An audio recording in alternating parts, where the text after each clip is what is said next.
Good afternoon, everyone. And welcome. My name is Mary Jiang, and I'm the president of Oakland Rotary Club. Founded in 1908, we are the third oldest of some 36,000 clubs in over 200 countries around the world. We are a diverse community of 270 business professionals and community leaders who unite to serve our local and international community through the commitment to service above self. Thank you for joining us this afternoon for our 5,406 meeting in the California Ballroom and online. For over 114 years, we have welcomed Rotarians and guests to our club meetings. Because COVID is still highly contagious, please continue to wear your mask when you're not eating or drinking to protect yourself and each other. For those attending online, if you are visiting Rotarian or a guest of a Rotarian, please enter your name in the chat box, which is located in the bottom of the screen, and so that we can recognize you later on. If you have comments or questions to ask of the speaker, please use the chat box. We recommend you view online today's meeting using speaker view located in the upper right-hand corner of the screen. Now, for our thought for the day, I welcome Rotarian Stephanie Cosenza via Zoom. Thank you, President Mary. Good afternoon, fellow Rotarians. So I went looking for an interesting quote based on our speaker today and discovered that Martin Luther, who was the priest who led the Protestant Reformation more than 500 years ago, had some interesting views on beer and wine, the beverages of choice from his era. The first one was, he quoted, "Beer is made by men, wine by God." But then he went on to say, "Whoever drinks beer, he is quick to sleep. Whoever sleeps long does not sin. Whoever does not sin enters heaven. Thus, let us drink beer." So there you have it. Thank you, Stephanie, for that humorous thought for the day.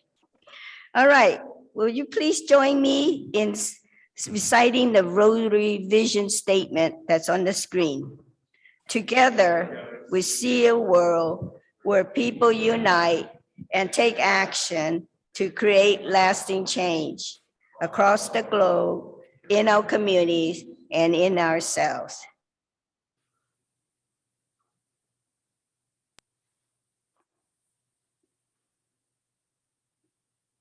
Stan, do we have any guests today? Oh, yes, we do. So please state your name, your occupation, and your guests. Hi. Go ahead.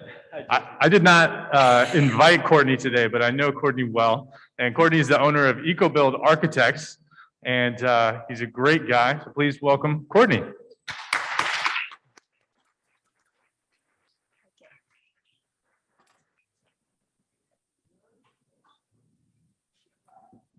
Thank you. I'm Dhruv Patel from Ridgemont Hospitality, and today I have Kyle Oberacker, our Director of Operations, and Julian Alai, the General Manager of our Hampton Inn located here in downtown Oakland on 11th and Franklin. Thank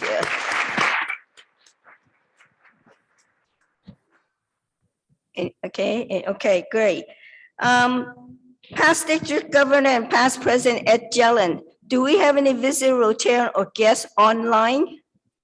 President Mary, I am very disappointed to have to report that no one has checked into the chat as a guest or visiting Rotarian. So maybe we'll do better next week. All right, thank you. All right, anyway, everyone, thank you for joining us. As I said, I'd like to welcome all guests today. You're always welcome to join us or join in any future meeting or any club activity.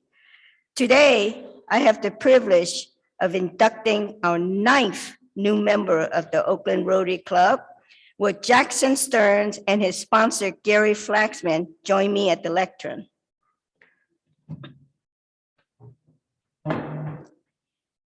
Gary, will you introduce Jackson with 2 interesting facts about him? All right, well, thank you, President Mary. My fellow Rotarians, I am very honored and proud to introduce our newest Rotarian to be. This is Jackson Stearns. He is actually the he's a proud lifelong Oaklander, and he hails from Skyline High. Go Titans, hell yeah. And Jackson currently is the general manager and former player of one of our newest professional sports teams, the Oakland Spiders, and it's a ultimate frisbee. Ultimate, yeah, he calls it disc. I was worried that changing it to what? Disc frisbee. Yeah, I was worried nobody in the crowd would know what a disc is. So Jackson, originally the team was in San Jose, and they thought that they would get better exposure, and they came up and played on the Laney College field, and then they figured, why don't we just move to Oakland? So they came up and moved to Oakland 2 years ago, I believe, and or 3 years ago. Well, 2 years ago unofficially, and then officially this year as the Oakland Spiders. So coincidentally, as Jackson was finding out that this field that they were using is no longer available because the Oakland Roots are using it and the Laney College football team is using it, they actually had to go find another home. And that field on the same year is the year that, and I'm doing this so that you have a familiarity with Rotary, how we are embedded in everything in the city. So my mentee won his first state championship on that field for McClymonds. So Jackson is now having to find another field, and it turns out that Pat Williams and her husband helped them to land the Oakland Tech field, and Pat's husband wired the place so that they were able to do live streaming out of the field. And I believe this coming year, you're going to find another home at Fremont. Hoping to continue playing at Fremont High in Oakland, obviously. Beautiful venue. Looking forward to starting up again in May. So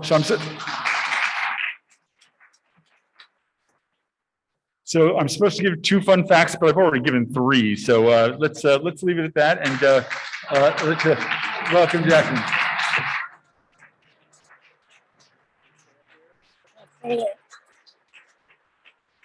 Okay. Jackson, so welcome to the Oakland Rotary Club. You're joining 270 Rotarians in our club and over 1.4 million Rotarians around the world. Here is your red badge, which signifies your status as a new member. You'll also receive the 4-way test, which guide Rotarians in their daily lives as follow. And the 4-way test is, ask yourself, is it the truth? Is it fair to all concerned? Will it build goodwill and better friendship? And will it be beneficial to all concerned? You will receive in this goodie bag a handbook which includes useful information about the Rotary Club and also a roster of your 270 newest best friends. And you have with your badge the pin, which is the Rotary pin. Please wear this proudly. With this pin, you can attend meetings of any Rotary Club around the world. Finally, inside the goodie bag, you have our Centennial Book, written by our own Rotarian Linda Hamilton, covering the first 100 years of Rotary history. Your commitment as a new member, and Gary will watch, make sure you do, is to attend meetings, both in person and online, participate in community service activity, and contributing to the Rotary Foundation and the Oakland Rotary Endowment. So again, it's my privilege and pleasure to induct you as the newest member of the Oakland Rotary Club. Let's give him another warm welcome.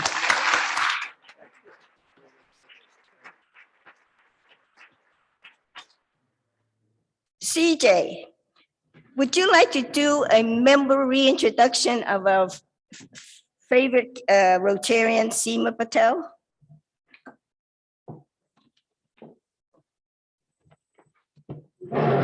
Thank you, President Mary. I would love to. It'd be my extreme pleasure.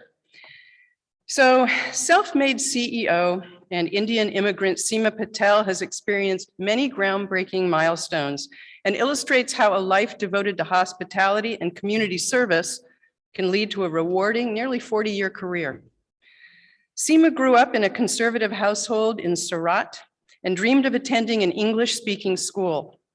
Less than a year after being allowed to enroll at age 16, she found herself in an arranged marriage and moved across the ocean to join husband Peter in Oakland, where she began working in a family-owned hotel. Despite having less than a year of English education and no other formal training, Seema was driven by an entrepreneurial spirit and a curious nature. She quickly took to the business, helping in the hotel office and learning the ins and outs of running a property. She and Peter were soon managing a second family property. So here are a few of Seema's many firsts. In 1985, Seema and her husband sowed the seeds of what would become their own hospitality enterprise. With help from her family, they acquired the land on which they would build their first hotel, the Regency Inn in North Oakland. It became the catalyst to formally create their company, Ridgemont Hospitality. In 2004, Seema was the first Indian woman to chair a national or state lodging organization in the United States, the California Lodging Industry Association. In 2016, she became the first industry elected chair of the nation's biggest destination marketing organization, Visit California.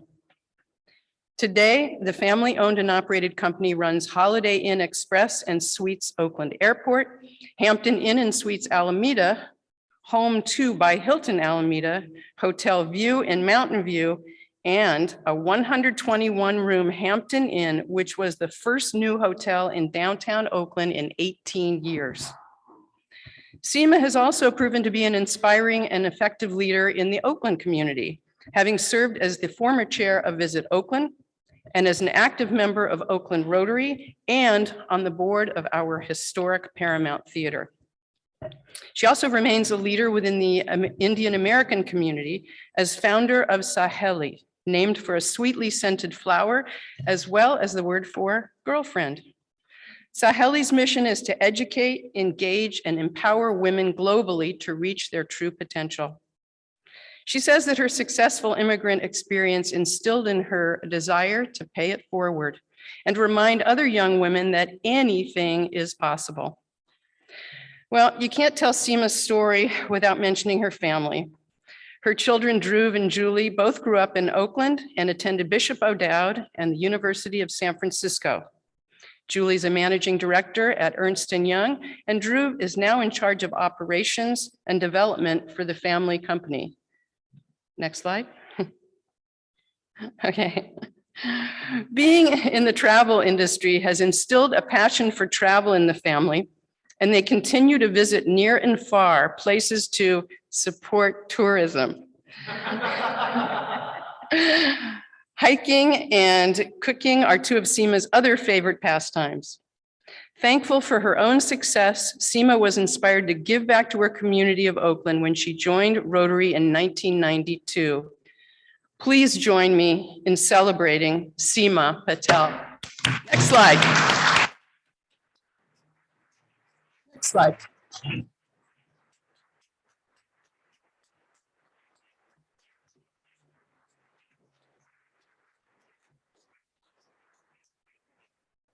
Okay, David Stein. Mike, somebody give him a mic.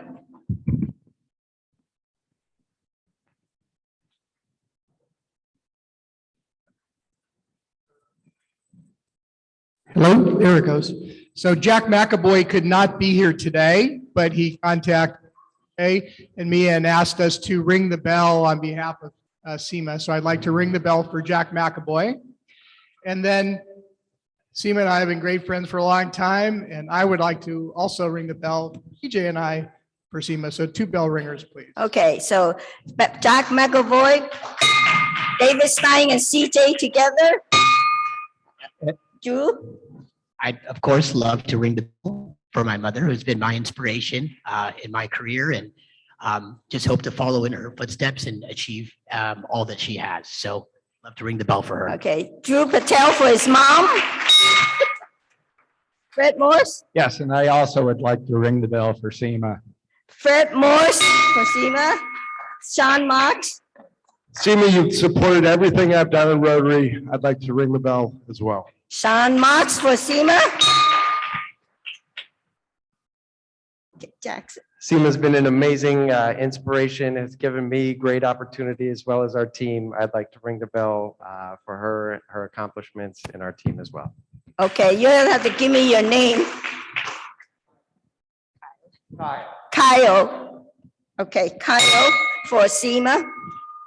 Okay, anyone else? Any online? Okay, it's right here, Carla. Carla Betts for Seema.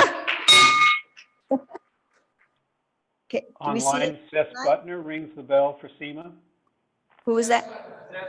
Seth Butler for Seema. All right.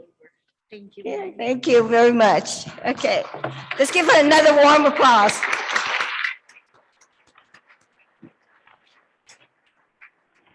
Now, for your information, a bell ringer is a generous tax-deductible donation of $100 to our Oakland Rotary Endowment. So if you wish to ring the bell, you will always, be donating to our Oakland Rotary Endowment. It's in time for October 15th deadline. Okay, this month in October, we need to form a nomination committee to present a slate of 4 new Rotary Club board members for the year 2023 through 2026, and select a new president-elect nominee for 2024-2025. So according to the club bylaws, we need to select 12 candidates for a nomination committee at our second Thursday club meeting, which is today in October, and elect 7 members at our 4th Thursday club meeting in October, which will be October 27th. A list of eligible candidates is on the table and in the chat box.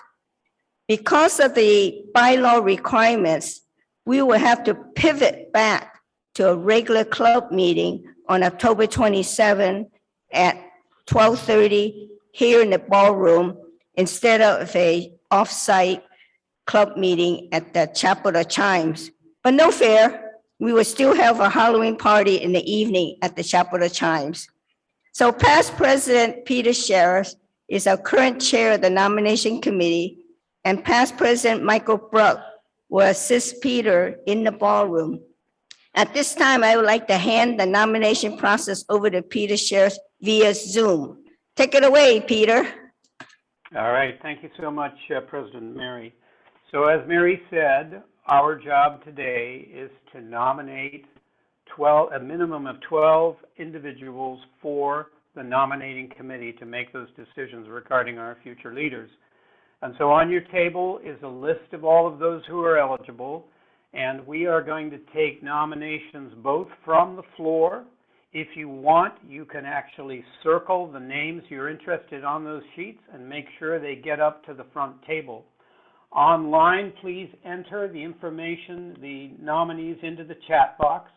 I have placed a copy of the eligible list into chat, so you can download it from there, or you can go to this URL or utilize this QR code to get to that list of nominees. So at this time, would people please start making nominations? And Michael Bruck, did I miss anything?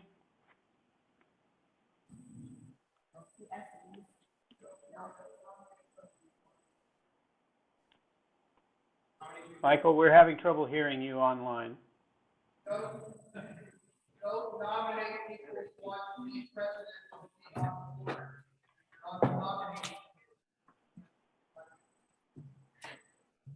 Yeah, what David was saying that if someone is on the nomination committee, they won't be able to be serving on the board or be president nominee, elect nominee, so.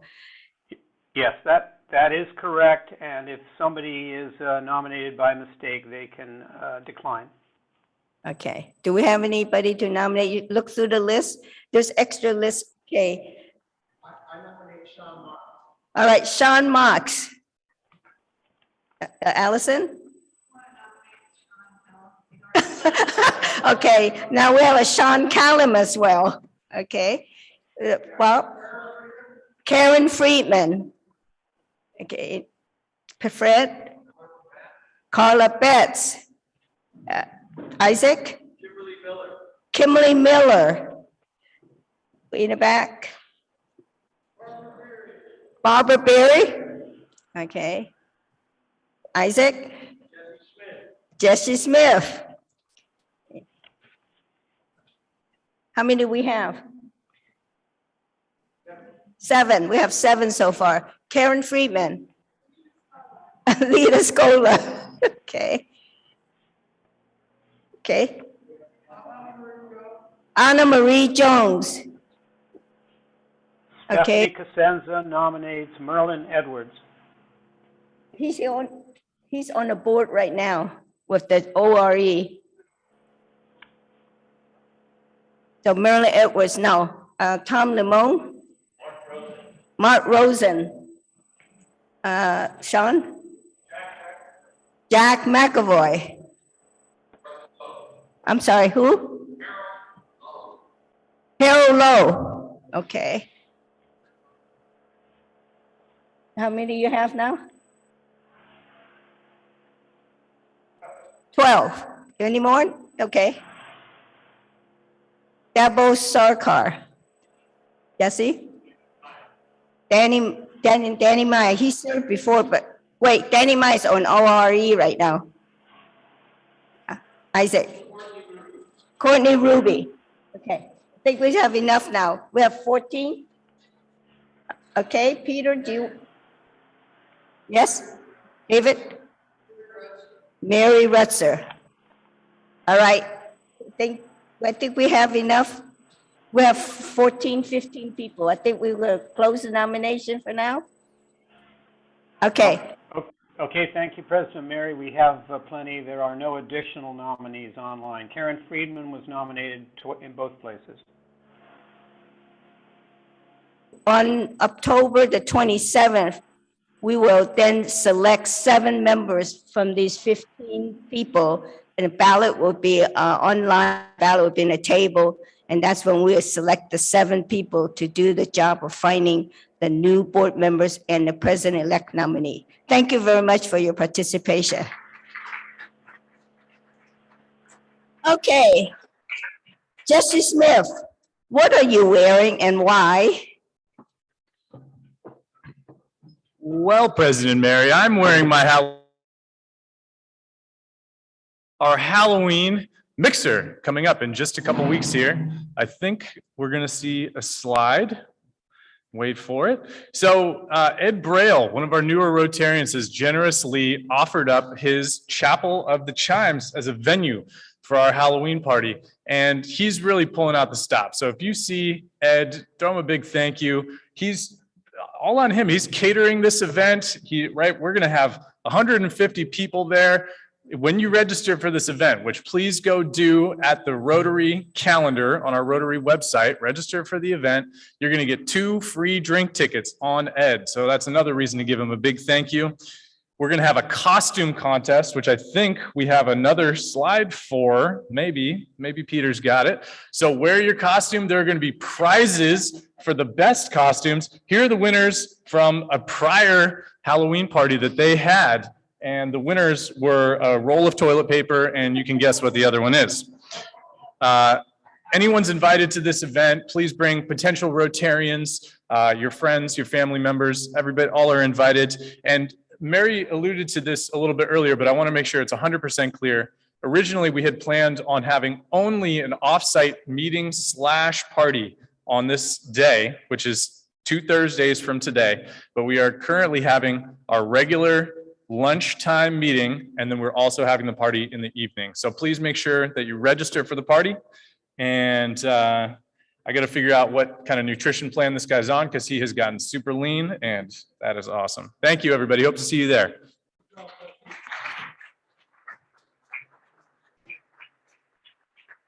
Okay, Tom Limon, would you come up and tell us about the upcoming football game? Thank you, President Mary. So as you know, we have a game coming up on Saturday, October 22nd. Today is the last day to order t-shirts. So love this photo. Ahmad was there. If we could skip to the next slide. So today, this is an old slide, but Thursday, today, 10/13 at 3 p.m. is the cutoff. So if you want to go or if you want to order a t-shirt, today's the last day. If we have any extra tickets, please email me. And so we would like to get those tickets to youth or some committee chairs. Thank you very much.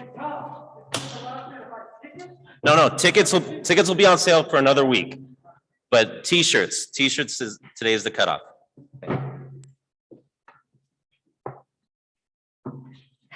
Greg Annis, today we have some special guests, and Greg's gonna introduce them and tell us about an upcoming update on their leadership conference.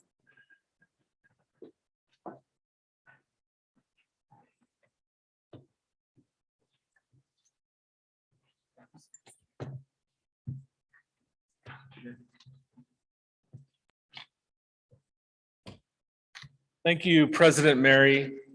Good afternoon, fellow Rotarians. I have the honor of introducing Interact Club members from Area 1 and Oakland to tell us about the Fall Leadership Conference. Please welcome Area 1 Director Maya Nguyen from the Alameda High Interact Club, Mateo Basut Ugarte, President of the Bishop O'Dowd Interact Club, Alan Duong, Co-President of the Oakland Charter High Interact Club, Kevin Sanchez, Vice President of the Ames College Prep Interact Club, and Valina Touch, who is the web design specialist for the Oakland Tech Interact Club.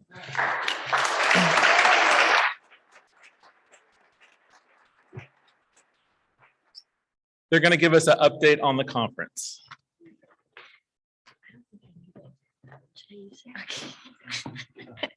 All right. Hi, everyone. My name is Maya Wen. As mentioned in the introduction, I'm a senior at Alameda High School, and I'm the Area 1 Director. Last Sunday, October 9th, 1,500 interactors from District 5170 converged at Independence High School in San Jose for the Fall Leadership Conference, or FLC. At FLC, the participating interactors were given a chance to foster new relationships, nurture existing ones, and show off area spirit with shirts like these and reciting cheers boasting about our areas. Also happening at FLC was the announcement of the Interact International Global Project and the Interact District 5170 Community Project. The global project is called the Ripple Effect. The Ripple Effect partners with Water First International to provide clean running water to communities in Honduras, Bangladesh, Ethiopia, and Kenya. This global project continues the work that Rotary clubs all over the world have done to increase the access for water to remote regions of the world. This global project also builds on the work that Rotary Club of Oakland has done, such as the Water Purification Adequate Project done with Club Rotario La Plata, Julia, Colombia. The Ripple Effect Project is a bold new way that Interact can encourage equal opportunities are given to all, even in the most remote of places. In many areas where water is scarce, girls are made to quit school in order to have time to carry water jugs for hours on end. The Ripple Effect aims to push back against this scenario and give girls and women in these regions the opportunity to continue their education and pursue their dreams. By enumerating the opportunities for girls and women in these regions, these communities as a whole are strengthened. Ultimately, one cannot achieve their dreams if they are not healthy.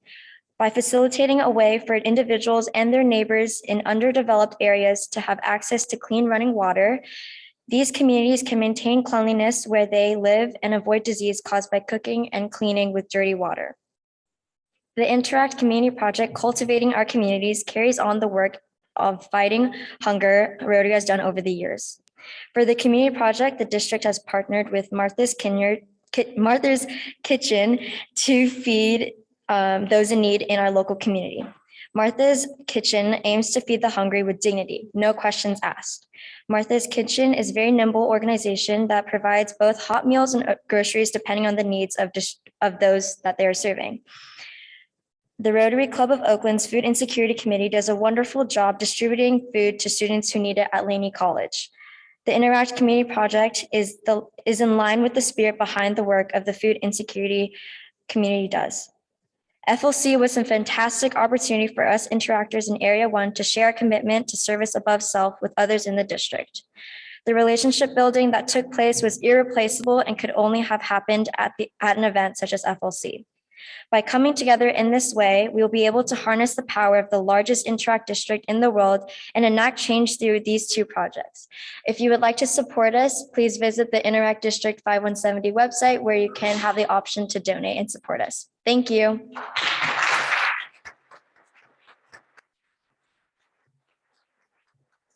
So great. I mean, these are the junior Rotarians, right? So we'd like to take a group picture.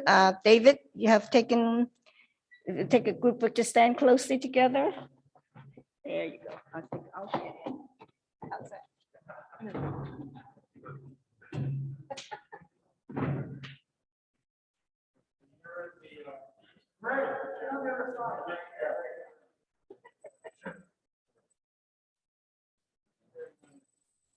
Okay, good. Let's give them another round of applause. Thank you. All right. I'd like to welcome CJ Hurstville, who will introduce today's speaker. I'm back. Well, our speaker today began home brewing in 1978, the year it became legal, while he was an undergrad in Massachusetts. After a formative stint in Spain, Ron Silberstein moved to San Francisco for law school, where in his limited free time, he sharpened his brewing abilities. By 1996, Ron was able to open the certified organic Thirsty Bear Brewing Company in San Francisco, and he attended UC Davis's storied Master Brewers program, where he learned about the complexities of malt. He started Admiral Maltings on Alameda's Spirits Alley because he thought the promise of a more holistically fresh and locally produced beer and the resulting payoff in flavor would catch on with consumers, and he was right. This master maltster currently supplies over 320 brewers and distillers with their malt, from Anchor and Sierra Nevada to Lagunitas, Drake's, East Brother, and Almanac. We welcome Oktoberfest and Ron as he preaches the gospel of drinking local.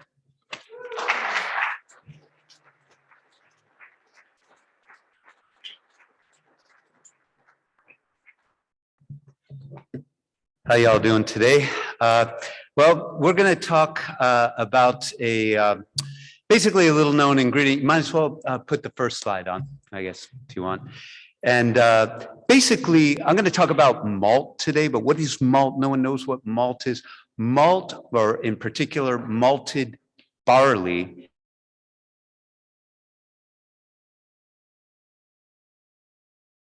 I'm going to get down to it. No, but it's just nice to have an overview. Our whole job is to make it so that a brewer or a distiller can take a grain, and we have to make it so those sugars are water soluble, something that the brewer or the distiller can make, so they can just extract those sugars from the grain. If you have a grape, you just step on it and you got your sugars, you got your water, you have everything you need. You have an apple, same thing. You just press it and that liquid comes out. Everything's fermentable, everything's in water. But for grain, which is used to make beer, you need to get those sugars out from that seed where it's locked up in. So I'm going to talk to you about that process and also how we brought that back to California. Next slide.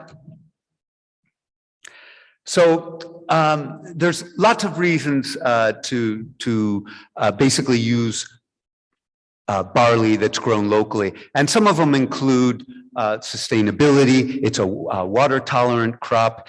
You're going to have a lower carbon footprint. And we call malt the soul of beer. And so historically, all sorts of breweries would have their own, they would work with local farmers, they would have that grain, and they would malt it. And malting is a very simple process of just soaking, germinating, and dry it. They would do that right there, but the whole process was very contained and would have its own terroir. In other words, a California beer would be made from barley that's grown in California and water that's here, and the grains, from there, malted here, brewed here, and it would have a distinctive flavor. Next slide. All great styles. Another reason to do that, this just is that all the great styles of beer in the past, from Burton-on-Trent to the Pilsen, for a Pilsner is what most people know it as, to California Common, which is Anchor Steam, or Lambic, the wild fermented beers out of Belgium. These are all places, these are all beers of a place, a locale, and be it the yeast, the water, the grain, and where it was brewed, all were there and led to very distinctive characteristics. And that's what we're trying to reinvent here. Next slide. So barley is a great crop to grow because it is drought tolerant.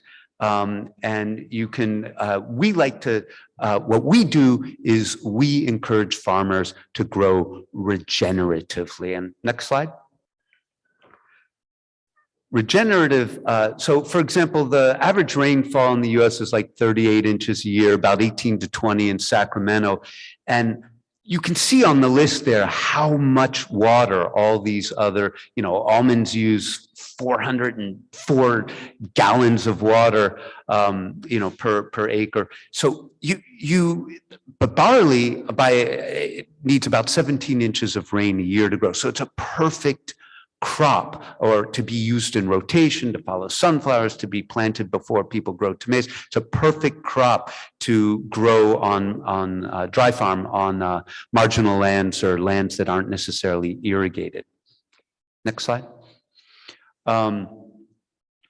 So I can't read there so well, but in any case, I think what this is about is basically to grow topsoil and things for our ground. It can take thousands of years. And so there's something, and right now when you plow and till the soil, it all just tends to go away. It can be taken away by wind, by water, by rain, and all the topsoil is, they're worried that the topsoil in the good topsoil is going to be gone by 2075. This is out of a UN study. Next slide.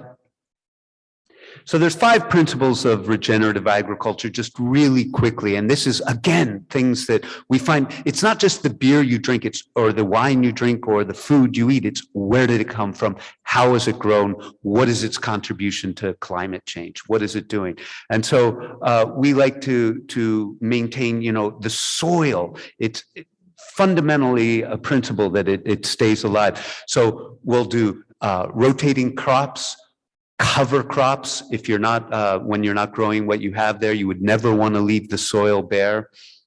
You would want to rotate animals through it so that you can, they can aerate the soil and they can naturally fertilize the soil. And you want to have a variety of crops. You never want to just have the same crop year after year. Next slide. So basically malt, I mentioned this in the beginning because I think it's very important to know about what we're talking about here, but no malt, no beer, just like no grapes, no wine. Next slide. That's germinating barley there. Historically, we had in San Francisco, we had a malt house called Bauer and Schweitzer. That was on Chestnut Street when Chestnut Street was on the water in San Francisco. Now it's actually some condominiums. But historically, that was even a malting facility that Anchor Brewing Company in Sierra Nevada, when they first opened, got their malt from. But it shut down in about 1981. So there's been no malting facilities at least barley malting facilities in California since about 1981. It first opened in about 1860. So from the 1930s to the 80s, there's been a tremendous consolidation in the beer industry where there were just fewer and fewer breweries. Next slide. And, now that, I mean, it went from in the 80s, at one point, there were approximately 40 breweries or whatever. Now we have over 9,000 breweries in the United States, over 1,100 in California. So, but before then, we went all the way down to about 40 breweries in the United States, and they all were brewing virtually the same beer that would use adjuncts. It would be a little bit of malted barley, but then add lesser expensive sugars to ferment from, such as corn and wheat and rice. Next slide. So there's not that many maltsters in North America. There's about 12. I just wanted to give you a little perspective. Next slide. And this is where we got to the rapid growth, what I was talking about, and a focus on different styles, different flavors, and regional. Next slide.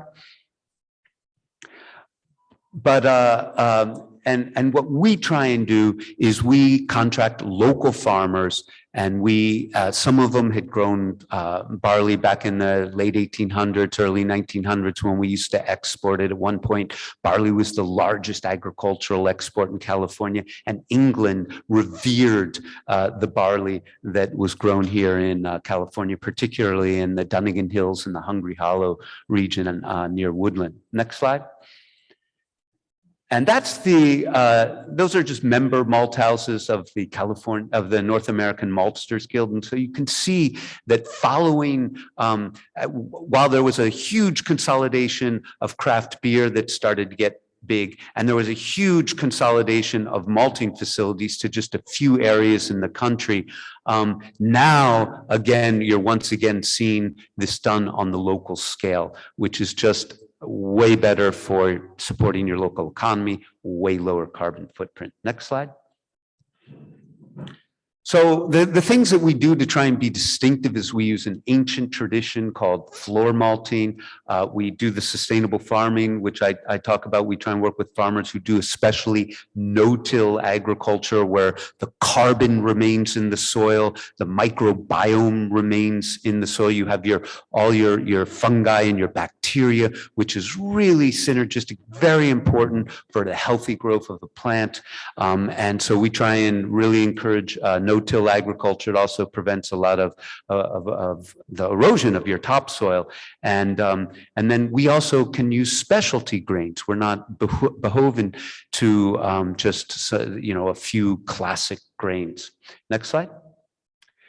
So that's someone in England, floor malting, and we believe that it has better flavor. That's been shown in studies. It's a traditional method, and it adds character to your beer. It's handmade. Next slide. We do that by not only just the no-till agriculture, we also grow certified organic. Which obviously has less pesticides, less chemicals, less artificial fertilizers based from petroleum products that go into your groundwater that affect the farm workers and affect your final product. Next slide. No-till farming, which I mentioned about it sequestering carbon. Some people think that actually, they know it's scientific fact that if we did more no-till farming, we would actually be pulling carbon from the atmosphere. There's more soil and more farming than trees, and there's the ability to store more carbon in the soil than there are in the trees. Next slide, please. Everything we grow are from California farmers, which keeps everything in the community. It's not just the farmer, it's the people who store their grain, who clean their grain, who sell them the machines, who fix the machines, who work on the lands, and on and on. So there's always a whole hidden benefit to working with your community, as you know. And we are just, we're not in Oakland, but we're just under the tunnel over there on the point in Alameda. That's a barley breeder that we had worked with. We work with the University of California at Davis. We can get more disease resistant and more interesting varieties that have flavor components you won't find anywhere else. Next slide, please. And so now I'm just going to real quickly go over the malting process. And basically, there's 3 steps to it. In one sense, it's incredibly easy. I'm certain it was accidentally discovered around the time people first had agriculture, whether it led to agriculture or agriculture led to brewing. Beer is the oldest fermented beverage known to man. And all you need to do is soak it in water, steeping, germinate it, that means sprout it, and then kiln it. That means dry it in a fancy oven. Next slide. Here's again, dry farming, no need for irrigation. Here's some, and hilly lands, some top quality malt being harvested. Next slide. That's, we just instantly squeeze those kernels and get beer into the glass. And there's me and a farmer there just enjoying that barley there. You see, that's Tom Hayes. Next slide. And so this is where we steep them. They're huge tanks. We have to aerate them. We have to wake it up. We don't want to drown the seeds. So around the bottom there, you can see some, basically we blow compressed air into the tanks. But that's stage 1. Wake it up. Takes about 2 days. Next slide.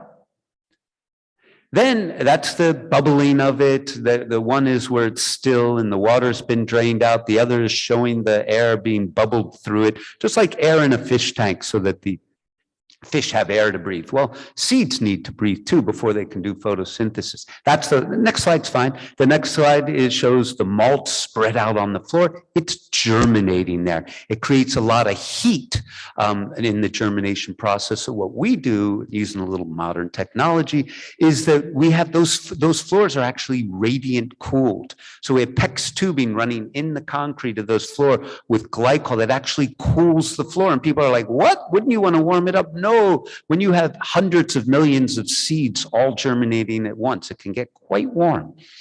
Next slide.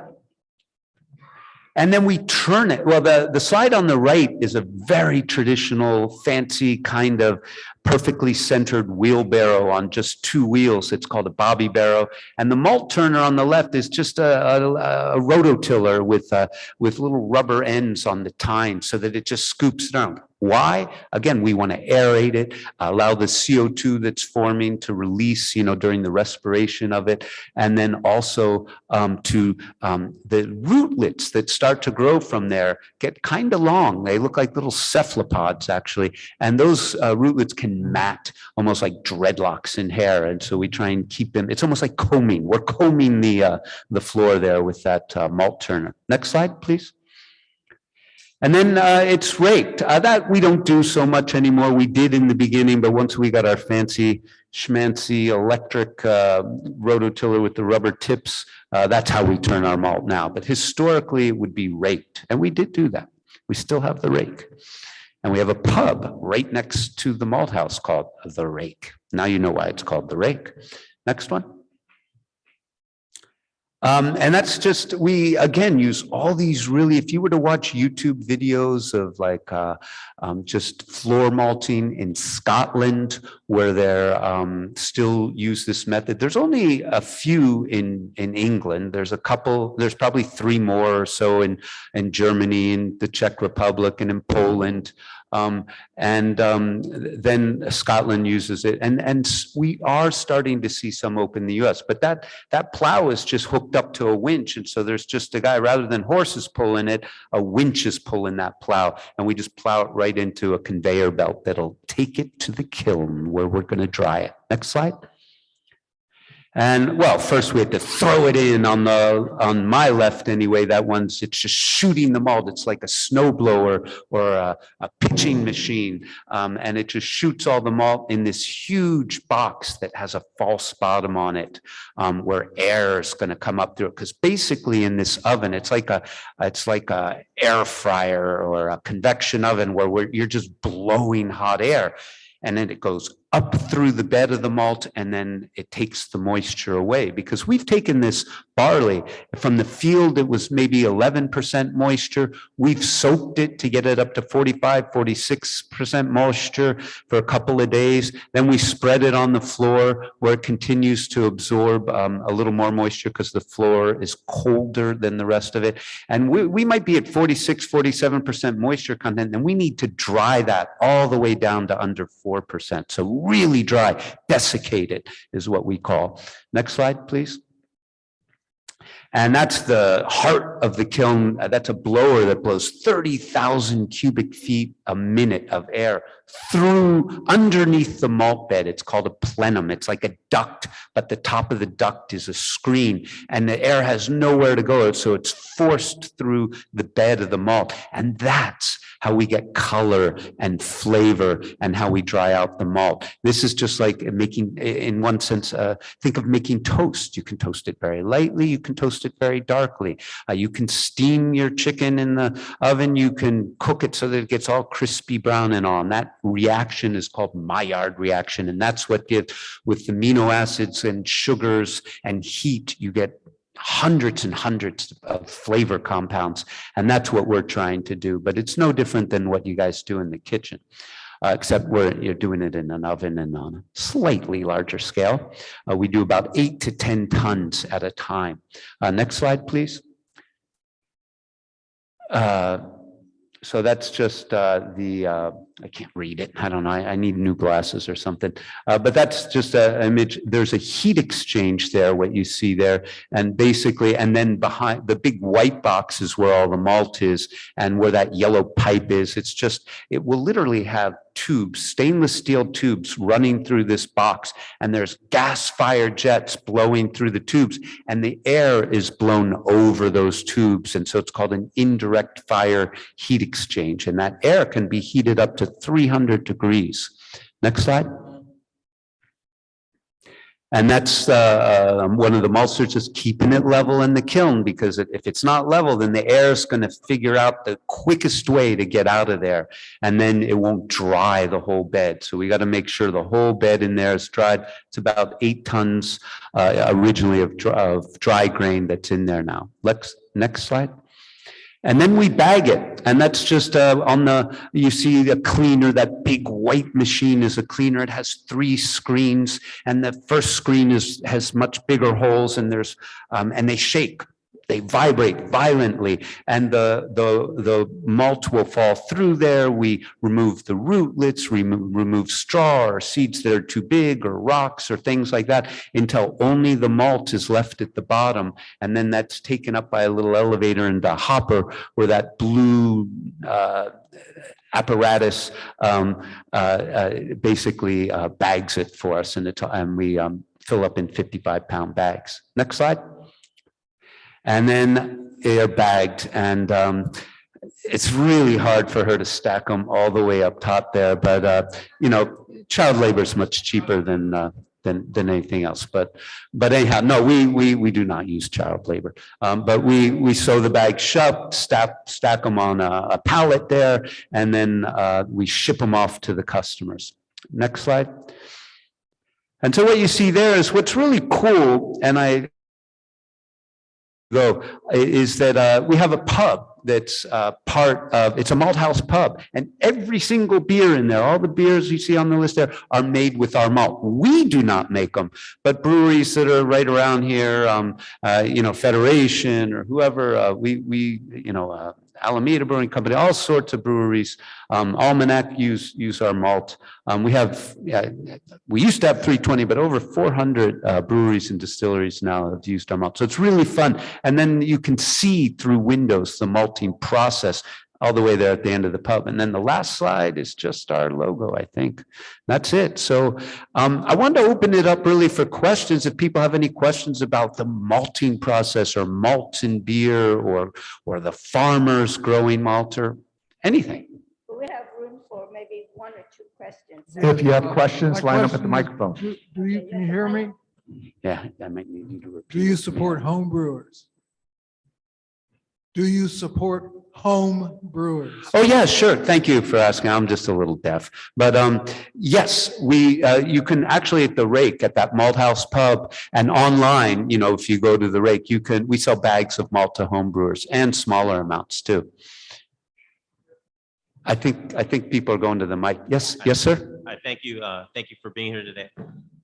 Over the years, trends change, tastes change. And so right now IPAs have exploded. What do you see like in the future of like trends and? We're seeing a lot more return to the Pilsner styles, very drinkable beers, and that's, I think, what our malt does best in. It's just, not too bitter and all that. So I think you're going to see an ascendance of Pilsners. Did you bring any samples?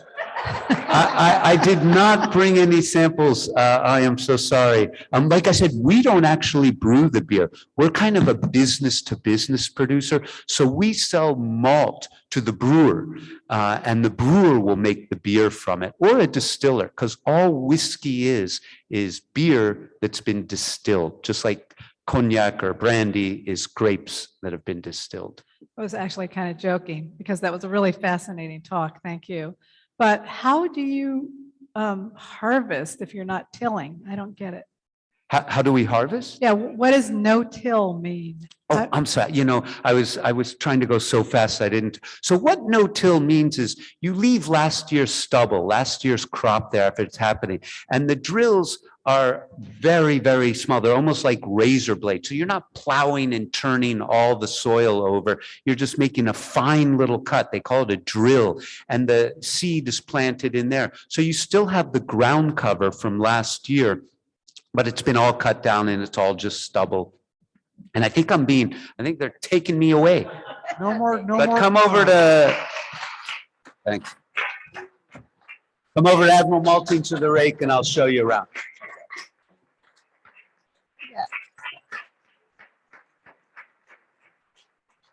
Keith? President Mary, thank you for the reminder about the final due date for tax returns. I want to acknowledge all the years of service you have given to the accounting profession. I would love to ring the bell for you, your stint on the Board of Accountancy, and all you've done for the profession. Thank you. Thank you. Keith Jerome, for those who think, I'm sorry, time did not permit to ask more questions, but maybe Ron will stay behind for 5-10 minutes and you can ask the question after the meeting. Is that all right, Ron? Oh, yeah. Okay. All right, great. So, Ron, again, we want to thank you for that awesome and interesting, simple level of explaining how malt comes into beer. Education is my area of focus for this year.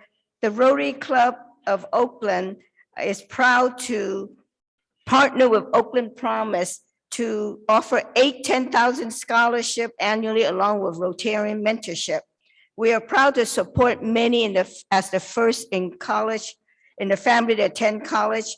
In recognition of your presentation today, Oakland Rotary will make a donation in your name to the Oakland Promise program to support its kindergarten to college program for every child in Oakland. Thank you again. Okay. Will Jackson and Gary please proceed to the back of the ballroom so that Rotarians can greet you as they leave today? Seth Butler, I'm not sure he's here. Is he online? Online. Okay, Seth, could you tell us about next week's speaker?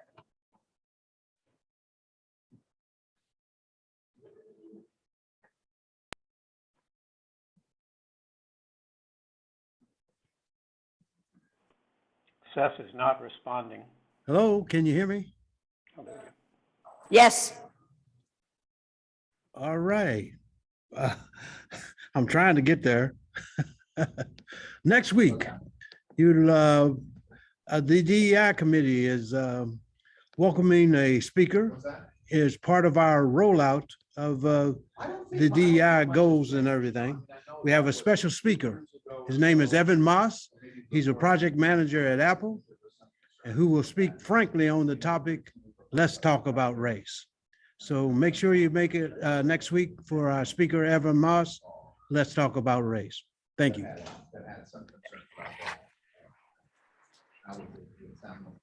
So before we close the meeting, I'd like to thank you, Stephanie, for the thought for the day, Jackson for joining us as a new member, CJ Hurst for doing double duties for the reintroduction of Seema Patel and also introducing our guest speaker, Jesse Smith for telling us about the Halloween's costume as Robin's, Robin's to Batman, and Tom for telling us about the football game, Great Annis and all the wonderful interactors for their update at the leadership conference.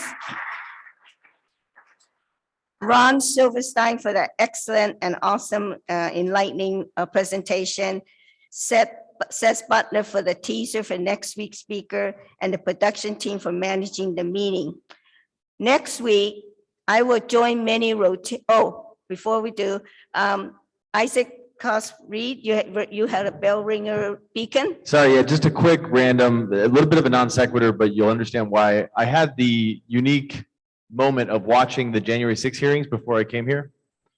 And so I want to ring the bell for America because we very closely avoided a complete and utter coup on January 6. I watched, yeah, it's not over, I agree. But you got to see the PBS did a whole series that the committee live today walked through all the evidence. It's astonishing. It's scary. You read it in the newspapers, you don't really pay attention to it. Like you watch all the evidence presented. It's amazing. Check it out. Unfortunately, we came close, but thank goodness we didn't get there. That's my bell ring. Okay, so Isaac want to ring the bell.